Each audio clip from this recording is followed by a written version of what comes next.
Hey guys, welcome to the Homegrown Hopes podcast. I'm your host, 𝐂𝐚𝐢𝐧𝐝, and today I'm joined by my friend Meagan from 𝐂𝐚𝐢𝐧𝐝. Welcome, Meagan. Hi, it's so good to be here. Thank you so much for having me. Yes, I'm so excited to have you on the show. So we met just kind of online through like a sourdough recipe roundup a couple of years ago. And I remember you stuck out to me because your photography was so good. Thank you. And that stuck with me, and I just love following you online. So, do you want to give a little bit of your background and Sure. Yeah. listeners know?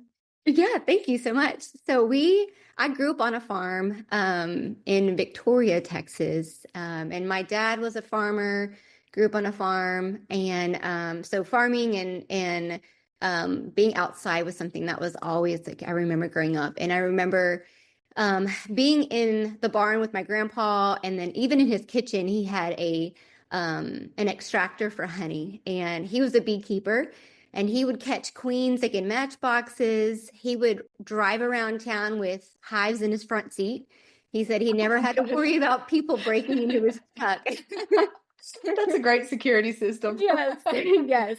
So I was just privileged to be able to grow up in a way where farming was just a way of life. And so my dad tried to instill that in us, and I went to Texas A&M, majored in ag actually. And so it's always been in my heart. And so many, many moons later, I met my husband, and we are a blended family. And he also had a love for like the farm life and being outside. And so, and what was interesting is that he also had a great grandpa and a grandpa who were into beekeeping. And so it was so neat. It was amazing to be able to have that connection. And his family is actually Fane's honey, which is kind of big here in Texas. You can find them in all the big grocery stores and things like that. They have them here. So whenever we got married and we're blending our family, and we said, all right, we could move to College Station where I was working at Texas A&M, or we could move out to the country and buy some of the family properties. So we decided that we really wanted to be country folk, and we wanted to start a farm of our own. And so that same year, we bought 2 hives from a beekeeper in College Station. And we started out with 2 hives, and now we have over 50 here in the Oh area. my gosh. That's a It job. grows so fast. Yes. So we have our daughters, four girls, and it's just been a joy to be able to be out here on the farm, raising bees, raising girls. We've got chickens, ducks, dogs, cattle now, and so it's just been a joy to be able to not only grow our family in that way, but to bring community together where people like know us as the bee people in town. And Yes. it's so fun. It That's is so so cool. fun. Yeah. So that's kind of a very high level overview, how we kind of had our own stories, and now we came together and we wanted to continue the family tradition of beekeeping, like trying to grow as much of our own that we can and produce as much as we can here, and then sharing that with our community. I love that. So, a big focus for you guys is the heritage of farming. Yes. And so you mainly do beekeeping and beef, correct? Correct. Yes. Okay. So I have tried to do beekeeping and failed miserably. So I selfishly set up this interview so that I could pick your brain. Oh, you're so awesome. I will do my best. I love it. Oh, man. If you felt the pull to slow down, to create and cultivate a more homegrown life that's simple and fulfilling, and to truly enjoy the magic of ordinary days, then friend, you found your place. I'm Caitlin. I'm a barefoot, Blue Ridge, homegrown mama, and this is the Homegrown Hopes podcast. We'll chat about everything from gardening and scratch cooking to homeschooling and motherhood. With some sarcasm sprinkled in, of course, because I am my daddy's daughter, and Lord knows I'm fluent in that. Just know that whatever it is we're discussing, I am by no means an expert, and I'll never claim to be. I'm just sharing my experiences, the good and the bad, and making the most of the little moments in between. I'm so excited you're here, and so humbled that you've chosen to follow along and hopefully join me in cultivating our homegrown hopes. So you mentioned that your dad and grandpa, you grew up with them. How do you think that shaped your values and your lifestyle today? Ooh, my husband will tell you that he's like, the more I'm around your father, the more I see where you are the way that you are. I don't know if that's a great thing or not, but I think I've anyway, heard that before too, but it's more about sarcasm. I know he's very fluent in sarcasm. I'm always late on Yes. the uptake, so I'm like, but my dad he's such a hard worker. And I think that comes from growing up on the farm where they truly didn't have anything. Like everything that they had, they made their clothes, they, farmed Wow. the food, they had a garden. And so like he grew up having nothing and worked so hard to be able to like provide for his family. And I think that he instilled that in me where it's super hard for me to sit down and like not be wanting to work on something. Yes, I So I have no feel like, relax. oh, I don't I either. have no chill. I don't know how to do No. it. And does your husband have chill? Because I married a Yes. so Yes. He fine. can just like relax. I don't understand it. How is your brain? Now, I will say he is a worker. Like Yes. he has his projects and he doesn't just lay around doing nothing. But when it is time to like sit down and have a family movie night, actually sits there and watches the movie. Oh, well, I don't even know what that's like. I'm like, how I do don't either. I can't do it. It's a sickness. We have a I'm like, sickness. what else could I be working on? I know I've got to fold laundry or something. But anyway. Oh yeah. Oh yeah. That is 100%. I feel like the Lord brings people who are like can't sit still, like spouses that know how to sit still to help balance us Yes. out. So Yes. Yes. I think I'm that he's working done on it. that. But yeah, I think the work ethic is really something that was important to me. And then also my dad could go and my mom, they could go anywhere and know someone or have a connection to someone. And I just love that. And so if other people points that out in me, like my former job, my full-time job, I felt like that was something I really enjoyed was talking to people, getting to know their stories, connecting with them. And so that was something I remember my dad just being so great about. So yeah, I think that along with, what I learned on the farm from him, he used to love, like, I could go out and call it, this is this type of grass. This is that type of grass. This is this type of cow. Like she's bred, she's not, that kind of thing. So just, I feel like old farmers, like not super techie, Yes. like, Very relational. thank you. Yeah. Yes. Yes. Relational. Yeah. And very in tune with what's going on around them, I think. Just the time to slow down and actually pay attention. And, Mhm. you said connecting with people, like actually taking the time to ask them how their day is and then listening Mhm. so that next time you can say, oh, you mentioned this last time. I think that's kind Yes. of a dying art somewhat. Oh, But agreed. yeah. Yeah. And it's hard in the techie world that we live in to cultivate those close relationships. But I Mhm. do love that, your online presence, you're very, very good at doing that. So I'm sure that it's, 10 times better in your real life with people that you actually know in the real world. Um, I love them. We call it where we live now kind of a melting pot. Like all these people have come from all different walks of life and all different areas. And we're like, how do we end up in this little town of under 1,000 people? But it's pretty magical and it's amazing. We love this community so much.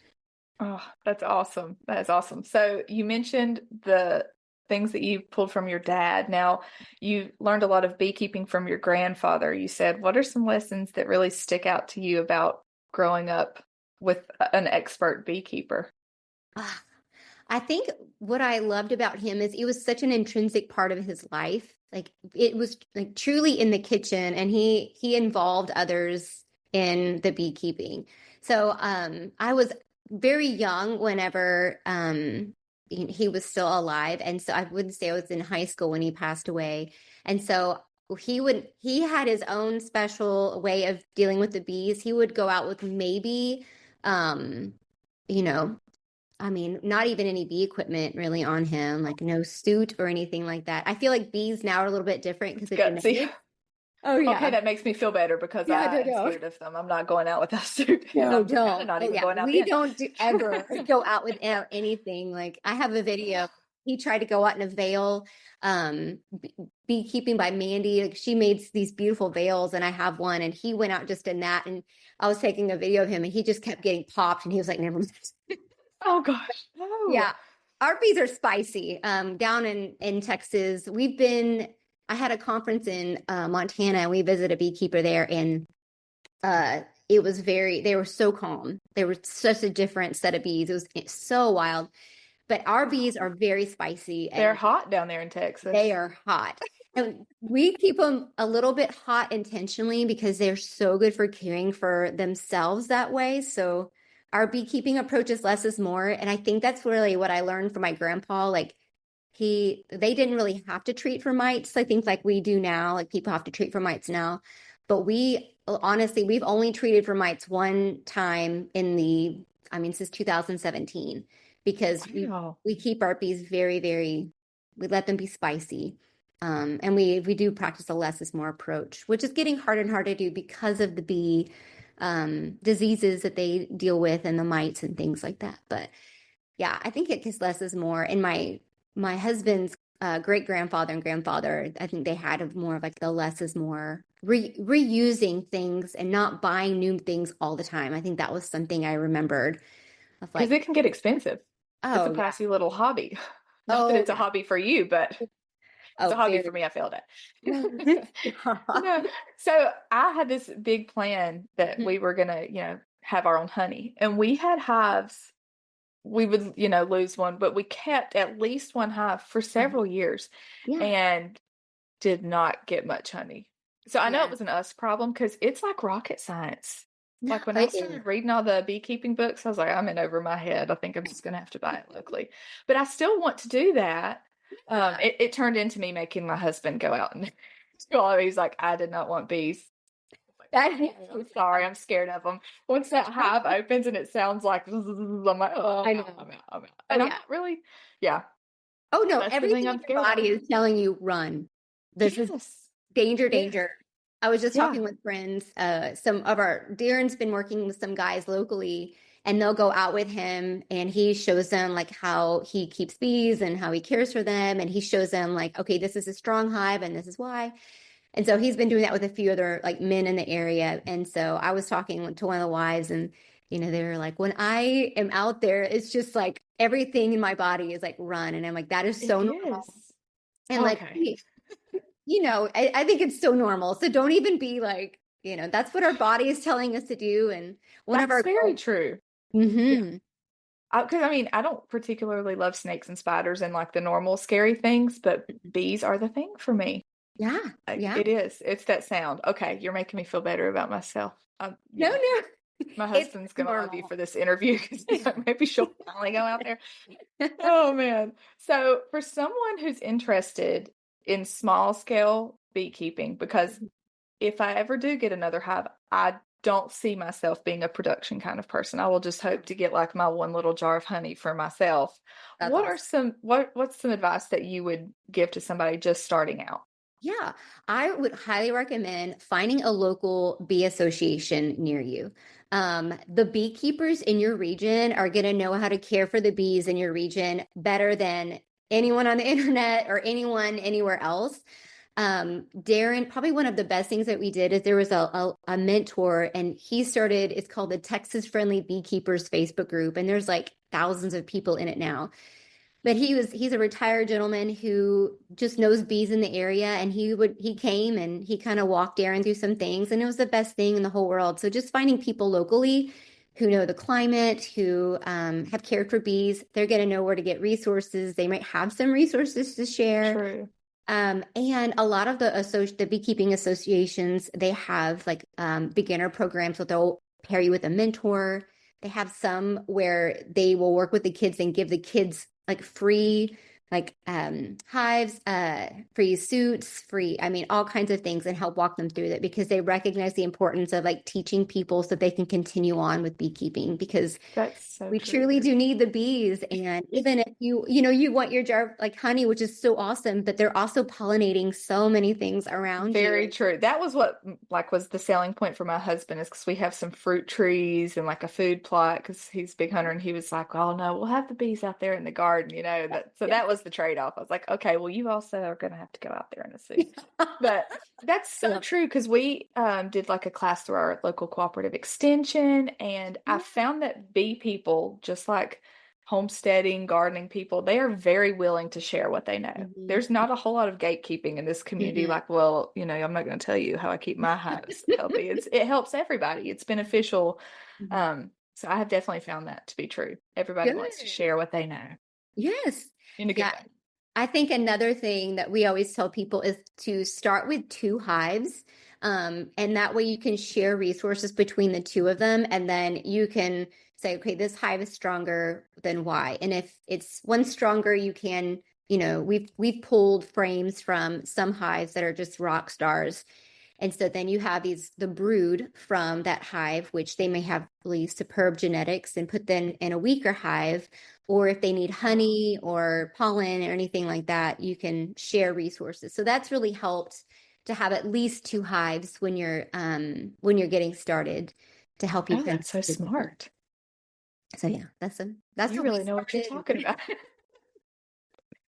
Like, you've done this a time or two. That's actually really smart. I didn't think about that, because I feel like for us in the beginning, we just started with 1 because we were like, oh, let's just start easy. But it does make sense to be able to trade off like that. Yeah, because there's always one that does better than the other. And so and it's also kind of fun to figure out, okay, what's going on with this one? Or we have raised our own queens, we bought queens.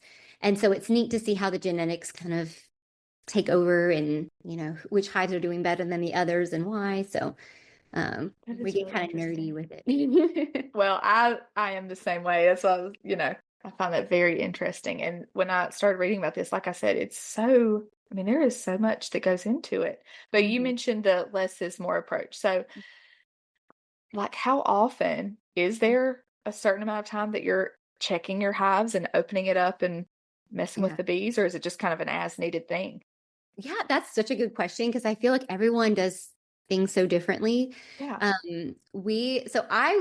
For me, in my opinion, I would like to check them more, but my husband is like, I would like to check them less. And this is more like, the more you open the hives, they're not happy to see us. Right. That's what I've heard. So I was like, well, just leave them alone. Hopefully they're okay out there. But welcome, and with Texas, so the bees are always trying to regulate the temperature in their hives, and they have special bees that are like the guard bees, and this is their job to make sure there's not a big scary person looking in on them, stealing their resources and things. And so it depends on the time of the year is when we're in there. So when it's cold outside, we tend to not open up the hives. We can look and see the bees coming in and out. We can go and lift the hive to see how heavy it is, and that might indicate like what are the resources in there. So during the winter months, it is rare. Maybe once a month we'll go and check them. But in recognizing that we do believe in a less is more, is taken a process of where if we lose a hive, I think Darren said it's about 30%, expect a 30% loss every year. And so we do lose hives too. So don't be alarmed or worry or be like, we're the worst, because loss happens to everybody, like even like people who've been beekeeping for a long, long time. And so because we practice the less is more, like the strong hives and those genetics are the ones that we want to continue to survive. And then the others, we do our best to try to provide them the resources that they need. But if it's just weak genetics or something's going on, then we tend to not, we don't want those genetics to continue, if that makes sense. So absolutely. Yeah. It's a breeding program. Yes. Yeah. So and in the part of Texas that we're at, like again, and up north where they might have, very gentle hives where they can go in. And I know that there's so many high tech.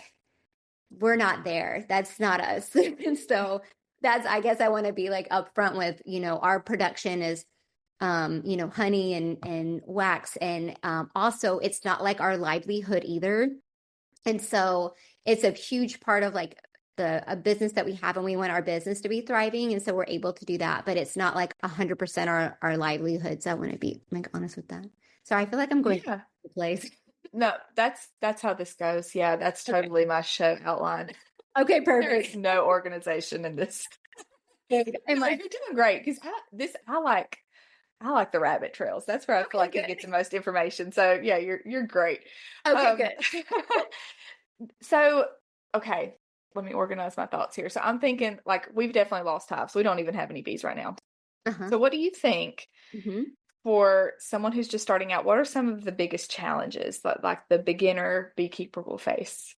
Oh, so I think there's like one that we've heard for sure is like the fear of like getting in there, or the fear of messing up, or the fear of not knowing, the fear of getting stung. And so like we tell people, like if you're going to be a beekeeper, you will 100% you're going to get stung at some point. And so making sure that obviously that you're safe in that. And so there are definitely suits we recommend, and tools we recommend, and like the way that we stack our hives, we want to make sure they're not too heavy, so that when I'm out there helping Darren, like I can actually help out with things, because if it gets too Oh, heavy, I can't. that makes sense. Yeah. So I think like there's a lot of fear about going into it, but that's why Darren likes to invite people to come out. He's like, just come and walk alongside me. And then you will see, like, once you get your hands in it, like we're very hands on. Once you are out there and you have the suit on, and then you can kind of experience it, then that kind of lets some of those fears go. And then, like you said about the not gatekeeping, like I think having people in the beekeeping community being willing to say like, hey, there is no like dumb or silly question. You can ask Yeah. anything. And like we also ask like others, like, hey, have you heard of this? Or hey, have you seen this? Or what do you guys think's going on with this hive? So it's really awesome to have others like pour into you, and then you get to pour into others as well. So but I think it's that fear, because it is daunting and it is overwhelming. It is. The cost, I think, is overwhelming at first as well, where you're Yeah. like, oh my goodness, I have to spend $250 on a suit, and then I have to get all these bee tools, and then the hives are not cheap either, and where are you going to put them? And you have to build a stand, and they need to be not facing the north so that the wind doesn't blow in, like just all these It's a little lot. things. Yeah. Yeah. So I But think, like you said, everybody's willing. Well, not everybody, I'm sure, but most beekeepers are willing to share what they know. So, like, even in our experience, when we first started, there was a guy that we went to high school with, and he had hives. And he's like, come out to the house, and I'll come to your house, and I'll help you set up. And it was the best thing because we didn't know anything about where they were supposed to face. We were just like, oh, okay. Yeah, now that you say it like that, it makes sense. But you just don't know until you know. And it's one of those things where I feel like you cannot be hands on Mm-mm. learning. I can't Mm-mm. anyway. I'm very like, I have to just Same. try it to figure it out. And Same. so you just kind of have to jump in there and find someone as a local resource, which is, do you have like websites that you suggest, or do you think just go to your like county extension or? I think county extension, most of the information and resources they receive are from the universities, like the land grant universities.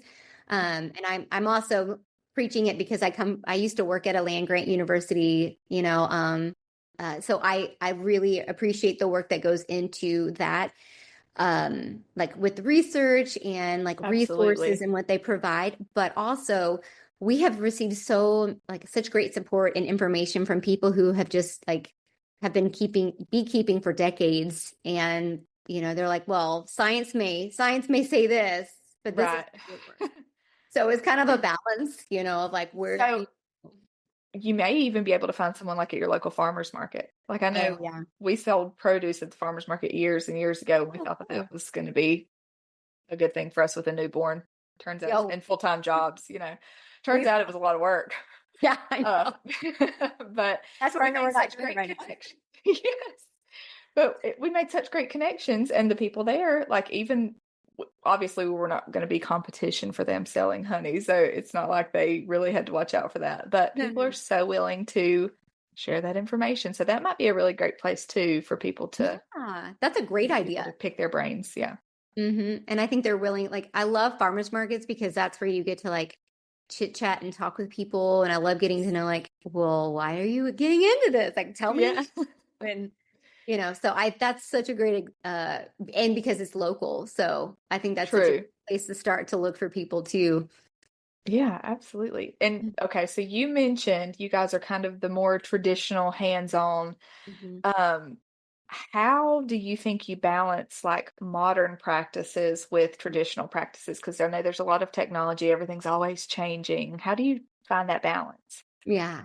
So I think that we have not gone that route because it tends to be more expensive. And like my husband's like on one hand, he's very much like, if it ain't broke, don't fix it.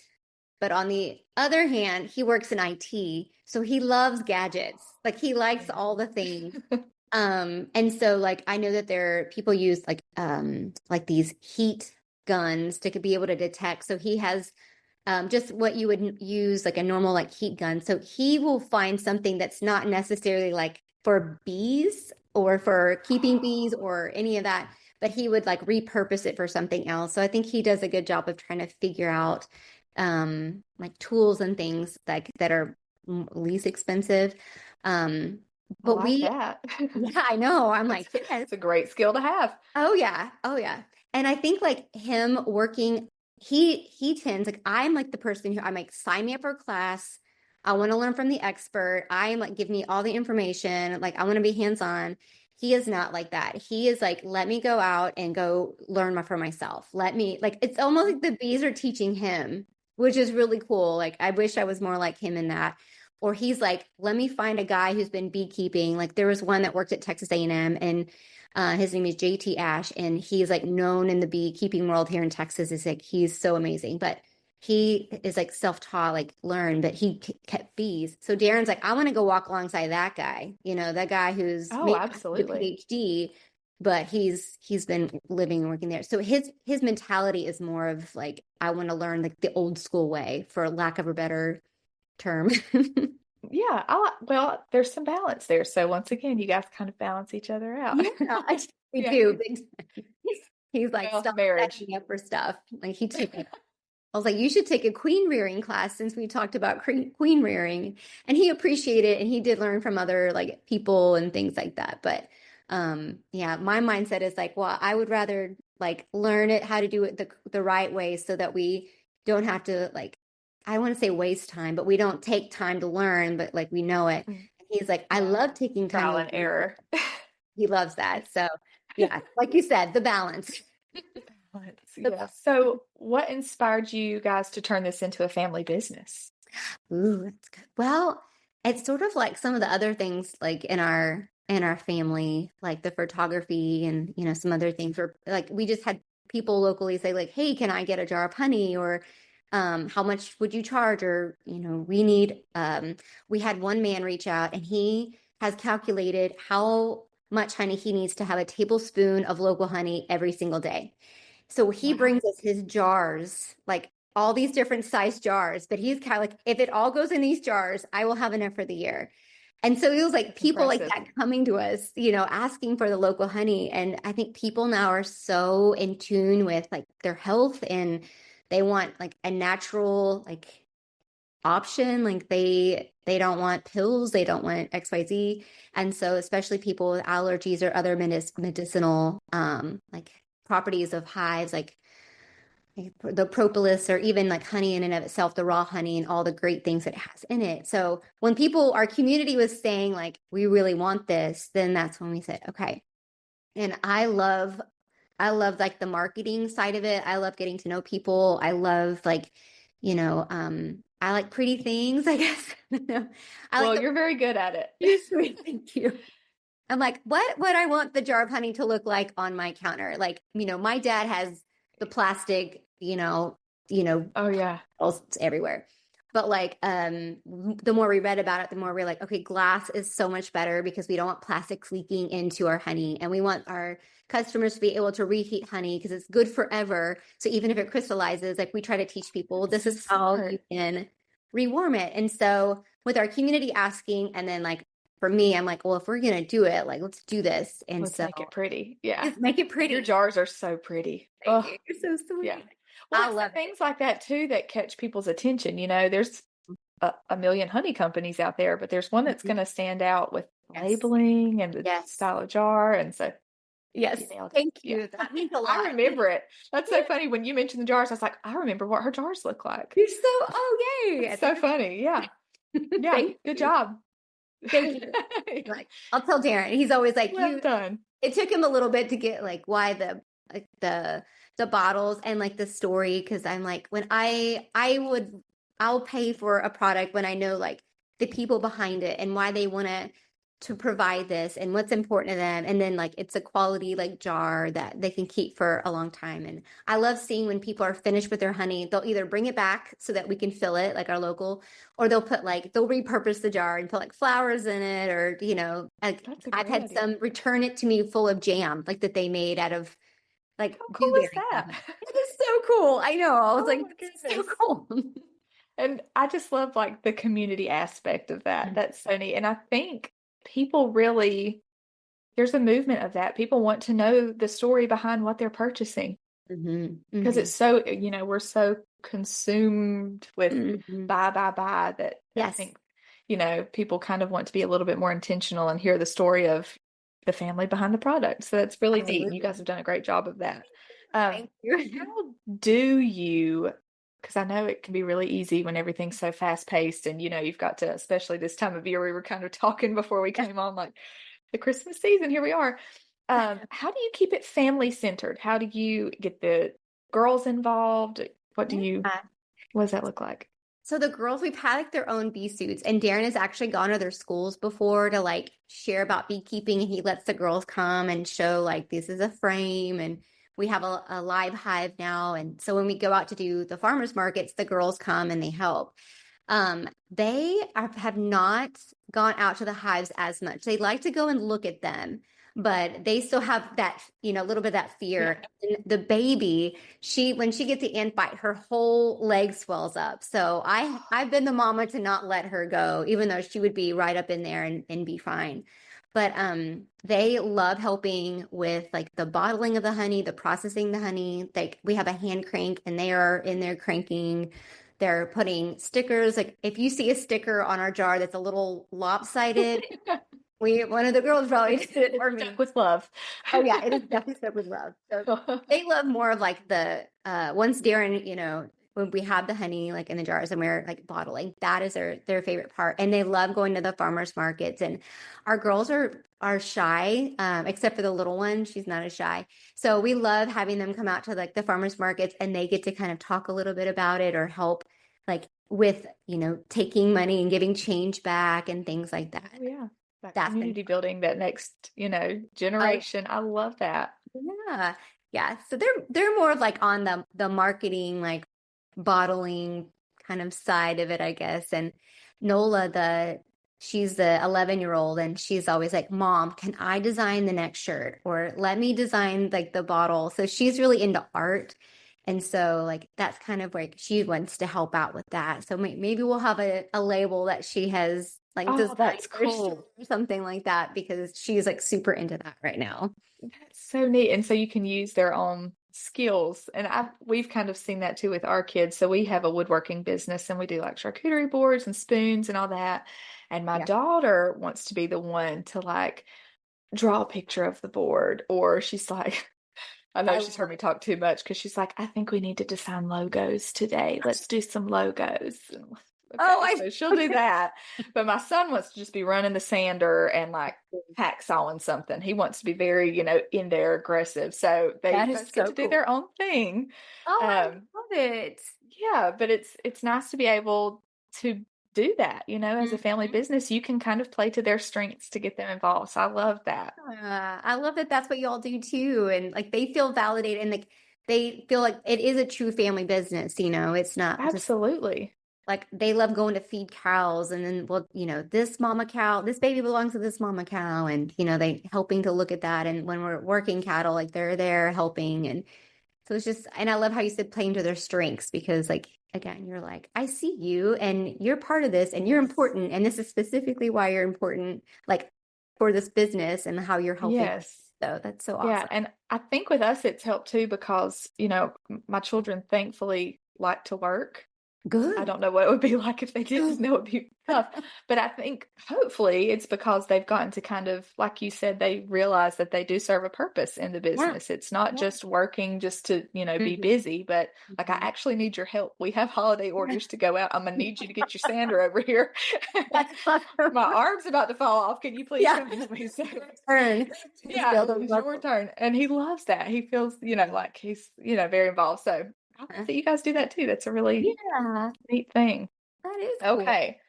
So, what advice do you give to someone who wants to start a family business? Because I'm sure it's not all It just is easy. not. It is not. And I think like you know too, like having like where my husband always talks about balance and like we are never like a complete balance. It's either this way or this way. Yes. And so it's so hard. It is really hard. And I think I'm horrible. Like I literally, ADHD like brain. And so I'm like this Oh, all yeah. over and in my mind I have it all planned out and it's gonna be great. But then like the rest of my family needs everything as in a plan with dates, times, all of those things. So Yeah. I've had to learn to like kind of pivot the way that I have initially worked to make sure like that the whole family is on the same page as far as like, okay, we're gonna have, a farmer's market and it's not like, and like there's a lot of preparation for what you have to offer people. Oh, yes. So it's not just like, well, we'll grab the jars of honey and like, let's go. It's like we have to keep the bees all year and make sure they're healthy. Then we harvest one time a year so that they can continue to be healthy through the winter. And then when we do the lip balm, like I have to have 4 to 6 weeks to make sure that it's infused with calendula and chamomile. So I have to grow those in my garden. So then you back up. Oh, you grow them too? That's Mm-hmm. amazing. Mm-hmm. Oh my It's so fun. gosh. I'm like, oh, and so there's lots that go into it. So that is not something that I was my strength. I was just like, oh, I'll do it, and whenever it's time or whenever it happens. So I think as a family coming together and really figuring out, okay, what is our plan for the year, and like what do we want to accomplish, and then how are we all going to work together to get this accomplished? And I think when you do that, then everybody's like first of all feels part of the team and that it's not being done to them as being like we're doing this together like a with. Oh, that is so well put. Yes. This is our lesson learned, FYI. Yes. Struggle with this. I feel you. Yeah, it's a little it's been a lot of like, should we even be doing this? And like, it's Right. Another market. How many markets are we doing this month? yes, Yeah. And it yes, has, finding some balance of like what's worth your time and figuring out you don't have unlimited time in the day. And so no. you have to really, I'm not the best at structuring everything, but my husband is very structured. So thank God. Um, but it is very much a learning curve, I think, just trying to figure out where your time is best spent. Yeah. How many markets do y'all typically do a month? Or just Well, it depends on the season, really. So we did a lot in the spring. We had plans to do a lot more in the summer, and then we built a house, and so this was just not the year for it. Yeah. So it kind of looks different this year, but definitely like spring markets, and then this holiday time is like every weekend. Oh yeah. Oh yeah. Like, oh yeah. I'm like, yeah, if you twitch, like we have the eye twitching already. I know. Oh my God. Black Friday. I know. I'm like, oh my goodness. Like we had, like I had a want to have more markets like at this time of year, but I do like photography on the side. Oh, yes. And so like for us, it was like, okay, we are both working full time. We're parenting 4 girls who all are in 4 different activities. We have to care for the garden, care for the bees, care for the cattle, I'll care for the land. Like, we have some land that's native grass and some that's coastal. So it's just like planning and doing all these things. And so like this, we've already decided like this year, like we might be able to do like one market, but we've been so blessed with some businesses in town, like little mercantiles that have been willing to have our honey and our lip balm. So yes, that's where we can bring some of it this year. And then next year, like we're going to do a better job. That's kind of where I'm at too. Like we've done some online sales, so I'm able to do it from the house, and that has been very helpful. Yes. But yeah, the market season is no joke. So it is no joke. yeah. I'm like, every time I go to market, I'm like, oh, this would be a great one. And we could, you know, do really well. But I'm like, oh my goodness, like the prepping and planning for all of it. So this has just been a season where we had big dreams and wishes that we really had wanted to. We, as in like me, I really enjoyed it. Darren likes to be the guy in the background, like, and he loves people and he loves to talk to people and he'll talk to people all day long, but he's not one that's like, let's sign up for every market and this is gonna be great. Yeah. Mainly because he's the one carrying all the stuff. So It's true. It's a lot of work. It is a lot of work. But yeah, so I don't remember. I have totally my mind went blank on the original question. Well, I lost it too. Hang on, let me look back at my paper. No, you answered it. Advice to those starting a family business. And I think basically what you were saying is like some planning has to go into it. And we both kind of said you have to shift with the seasons. I think for me, it's very much been like my January plan for the year looks nothing like December. And I have had to just accept that you have to flow a little bit. You do. I think having that flexibility is so important because, I mean, like last year we had like the two youngest, unfortunately have my genetics where like strep, you know, was always there. You're like strep and someone was sick, someone got hurt, you know, all kinds of things. And, you know, someone's doing like tournaments. And so, in a season. And, oh man, it's a whole thing. That's a whole nother. We're just entering that season really heavy. And so I feel I had no idea. I mean, we've always done sports, but now we're doing travel ball. Oh, baseball. Mm-hmm. Oh, girl. Yeah. We said we weren't going to do this, and here we are. Yeah, we always tell people like our girls we're not athletes in our family. And so like, but all my brothers and sisters, all of their kids are athletes. And so we will play, but none of our kids have had a desire to do the club. They will come home, they want to crochet, play the piano, read. Like that. That's my daughter. That is my daughter. She could take it or leave it. My son is like, that's in, buddy. You're in it. What does he play? What position? Second and pitcher. Whoa. Okay. That's serious. Very stressful. Yeah. We're just, he's only 10. He's about to turn 11 this week. So we're just stepping off into this world of like, well, thank you. That's also both kids have birthdays here at the end of the year in the holiday season. So, you know, just another little to the small January, business. like, okay. There will be no responses to anything. January, the email is shut down. I'm not allowed. That is so good. Month off. Oh, man. What we need all the time. Yeah. So do you guys have a vision for the future of your family business? Any big plans or? Yeah. Oh my goodness. So in October, I officially stepped away from my full-time job. Yes, congratulations. Thank you. It was like about 3 years of praying and like asking the Lord for like, tell us a time, like when is it? And so it finally came in October. And so we've been sitting in a lot of, first and foremost, like focus on family and that time. And so I'm still trying to navigate that and what that looks like and where my time needs to be. Like I'm volunteering at school. Am I doing this? But like been able to talk about the business. And then once you get it figured out, the season will change and you'll have to do it exactly. again. Yeah. We have to like be like, you know what? We probably never figure it out and that's okay. And like for me, I can pivot like that. So it doesn't really bother me. But like I said earlier, most of my family, they need like a plan. And I'm like, it's fine. We're going to be great. Yeah. It's all the things. But it'll work out. I know. Yeah, it'll work out like how it should. And then we'll be thankful for it, whatever wrench was thrown in the plan. Exactly. But we started we've had cattle ever since we moved out here, but we have been more intentional. Like we bought a Wagyu bull, we have our Angus mama cows. And so we're focusing like on building like an F1 herd. They call it a Texas Wagyu. And so we processed our first steer this year. And so it's been so cool as a family to say like, okay, this is the steer that was born here. We fed him and then we were able to fill our freezer.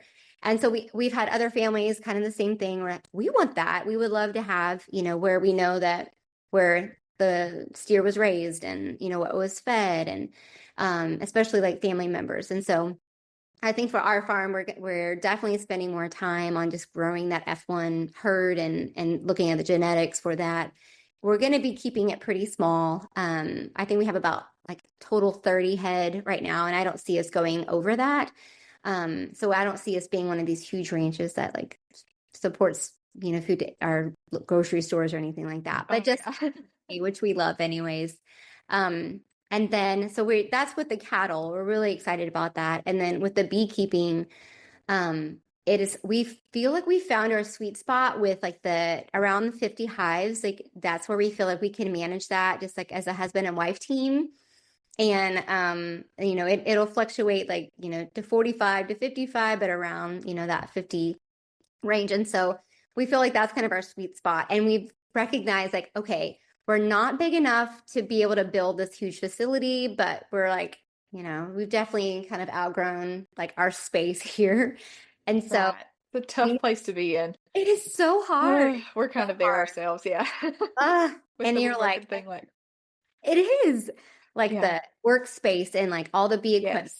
Luckily, we have, structures on the property where we have like some of the things that we've stored, like a whole bee barn. But like in my dream world, I'd love to have like a farm front, like a store to teach classes. Like I'm like, I want to teach how we do the bee balm, like the lip balms. And I have friends who like are very skillful in creating as well. And just to have a space where they can come and so I say that, and then a place in town just like opened up about like, hey, we want to host events, and I'm like, okay. So even if I do want something here, but the Lord's opening up other doors, I think, where we can go and have those same dreams somewhere else. So now that I'm home, and I definitely focusing more on like how can I want to teach. Like I think we want to like do more teaching, and so we started a club before COVID called the Hive. And it was like a local beekeeping club, and we really enjoyed that and being able to like be a place where in our county, so there's not a bee club in our county, but there's one in the counties around us, so just a place where the people in our county can come. So we've talked about reviving that again. So I think it's more of like, how do we invite more community to be a part of this and like to share of what we've learned with other people. So I think those are like the two big things of like growing the beef and then with the bees. The education side. Yes, the education. And we love like creating and like I keep looking at our little things. We have y'all have the coolest merchandise. I told you, I was checking out your store. I'm like, man, they're so cute. You're so sweet. I love it so much. And like my favorite part is like every time we do pictures, like the models are always like from Lee County. So we're always like, okay, I need some of the moms. So that's the name. Okay. Yes. That makes sense. Yeah. So we're from Lee County. So there's 𝐂𝐚𝐢𝐧 for Lee County, which is where, we're coming up with a name, and that just kind of came to us, and it's been really fun to be like, well, that's probably great for like building community too, because the people that live there love it. I'm sure that's a really neat thing. I love it. It was been really cool. Okay. So how do our listeners follow you, connect with you? I know you have big things coming up, and I bet we're going to see some education coming from you, and you have just such a great online presence. So how do I'll put all the information in the show notes, of course, but why don't you tell them where to find you? Thank you. You can find us on Instagram and Facebook at 𝐂𝐚𝐢𝐧 Honey. So LEECO and then honey, all one word. And then you can find us on our website at www.𝐂𝐚𝐢𝐧.com. And that's where we have all the things. So you can shop online with us for our honey and our farm products like lip balms and our merch, which are really fun. We try to pick really good quality, like we've an American made type products to share with our community. So yeah, that is awesome. Yeah, and so for the folks who are listening or watching on YouTube, they got to see that she held up one of her shirts. Do you have other ones you want to show us? I do. Yeah, they're all different colors. So I like the blue. I'm going to be super awkward showing you these, but no, please do. Green. Oh yeah. Oh, I like that color. A yellow. This kind of like peachy mauve color. More like so those are just look comfy. They're so soft. I was really excited. I should have worn one today. About that. I'm not even repping our own stuff. And then I really liked this green color. So this might be obviously something I'm wearing now.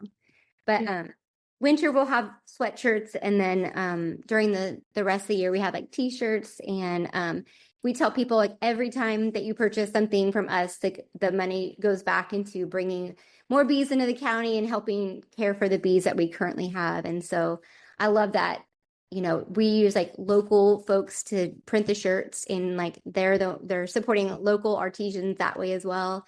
And then like all of our products like have only our beeswax. So a lot of people will buy beeswax from like, nothing against some of the big shop stores, I guess, but we don't know where the beeswax comes from. And so we use our beeswax that doesn't have like any chemicals or anything like that in it. So we're very mindful of like things like that. And I'm like, what would I want to use? And I want to share that with other people. But so well, it seems like that's serving you really well. That's a great way to build community, is to think about what you would want. Yeah. And give that to the people. Yeah. Yeah. Seems to be working. Yeah. Yeah. Oh, that's so neat. Thanks. Okay, so I will put your website in the show notes. And I also wanted to ask, you mentioned earlier there's all kinds of equipment and things like that. Do you have any resources out there for like the beginner bee setup, what you need? Yes, actually on our website, we worked with some beekeepers from across the US. There's like Homestead in the Hood from Colorado, and there's a couple from Northwest and like South. And so we came together and created a free beekeeping guide, and it's called Beekeeping Through the Seasons. And what's really neat is we have like, if you're in colder states, so like up north, you can follow one plan. And if you are more south, like us, there's another plan. That's amazing. It's so fun. What a great resource. Yeah. And it's free. It's a free downloadable resource. And so if you go to our website, you can just put it in your little cart, and it's $0, but you can download a free PDF. It's like a free ebook. And so it tells you the equipment you need. And then like in January, this is what you need to think about doing. In February, because I was like, I need a plan. I'm going to get this. It's so great. I'll be downloading this as soon as we hang up. It's so great. And they all, provided photos for it. And so it was a really neat way to connect with people online and figure out what they're doing. And so we all reviewed it, vetted it, and, it's a free resource now that they're able to share on their websites, and we're share on ours. So that's definitely something I can share. And then on our Instagram, there is a story highlight with some links for like beekeeping equipment and tools that we use. If others want to go and check them out and see. Yeah, I'll try to figure out how to link that story highlight. Oh, cool. Yeah, I can figure that out. Okay. I can produce a whole podcast. Surely I can figure out how to share that link. Yeah, if you figure it out, let me know, because I have no idea.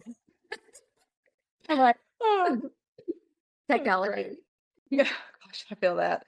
So is there any final thoughts or words of wisdom that you want to leave our listeners with? I'm just I'm very thankful for the opportunity and the platform that you've created, to where people can come and share a little bit more about themselves, and like, give an opportunity for us to say like, this is how you can do this too. And honestly, if we can do it, like anybody can do it. And you have opened the doors for communication, which is so important. And what I love about social media is like the building community and friendships, and it can be such a good thing. And so thank you for creating a space where like people like us can come and share our lives and our farm, and encourage others as well, because that's something we want to do, is like just build community. So thank you for providing a platform to do that. Oh, thank you. Yes, absolutely. That's definitely something that's really important to me too. So I appreciate you recognizing that and coming on the show today. And this has been so fun. I feel like I learned a whole lot too. Every time I finish an episode, I'm like, man, I have learned just so much here. No, that's awesome. That's what it's for. Yes, absolutely. Well, thank you so much. I hope you have a good rest of your day, and I appreciate you coming on. Thank you so much. I really appreciate it. All right. Talk to you soon. All right. Bye.